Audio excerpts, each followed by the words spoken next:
తెలంగాణ రాష్ట్ర శాసనసభకు జరిగిన మూడవసారి జరిగిన ఎన్నికల్లో మీరు స్పీకర్గా ఎన్నిక కావడము చాలా సంతోషకరమైన విషయం అధ్యక్ష. నిజంగా చెప్పాలంటే మేము ఈసారి ప్రభుత్వం వచ్చిన తర్వాత మీరు ఒక పొజిషన్లో ఉంటారు అనుకున్నాం. చాలా కష్టపడి పైకి వచ్చిన మీరు అంతకంటే ఇంకా పెద్ద స్థానంలో గౌరవప్రదమైన స్థానం వచ్చేసరికి ఇంకా చాలా ఆనందం కలిగింది. సంతోషకరమైన వార్త. మేమందరం అనుకునేది మా మధ్యన ఉండి స్నేహితుల్లాగా చాలా దగ్గరగా ఉన్న మీరు స్పీకర్ అధ్యక్ష స్థానంలో కూర్చుంటే చాలా సంతోషంగా అనిపిస్తుంది అధ్యక్ష. ప్రతిపక్ష సభ్యులు అందరూ కూడా మాట్లాడినప్పుడు వాళ్ళకి సమయం ఇవ్వాలని కోరుతున్నప్పుడు గత శాసనసభలో నేను కూడా 3.5 సంవత్సరాలు పనిచేసిన అధ్యక్ష. అప్పుడు సభ్యుల సంఖ్య ప్రమాణంగా తీసుకొని నిమిషానికి లెక్క పెట్టుకుంటూ మాటకు అడుగడుగున మాకు అడ్డంకులు ఉండేది అధ్యక్ష. కానీ అలా చేయమని నేను ఇప్పుడు చెప్పట్లేదు అధ్యక్ష.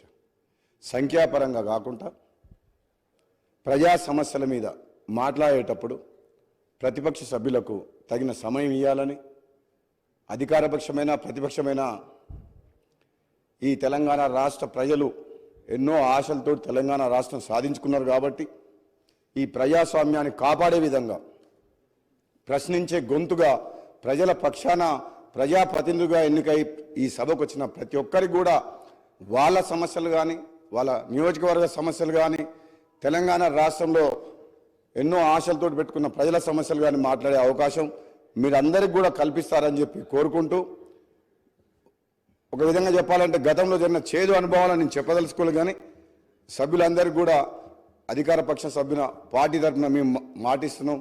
మీరు ఏది మాట్లాడినా ఎప్పుడు మాట్లాడినా మన స్పీకర్ గారి ఆధ్వర్యంలో ఈ సభ సజావుగా సాగేందుకు మా అందరి సహకారం కూడా ఉంటుందని తెలియజేస్తూ మీకు మరొకసారి శుభాకాంక్ష తెలియజేస్తూ దిగ్విజయంగా 5 ఏళ్ల పాటు ఈ పదవిలో ఈ రాష్ట్ర సమస్యల మీద అందరికీ మాట్లాడే అవకాశం ఇస్తారని చెప్పి తెలియజేస్తూ సెలవు తీసుకున్నాను అధ్యక్ష. Thank you.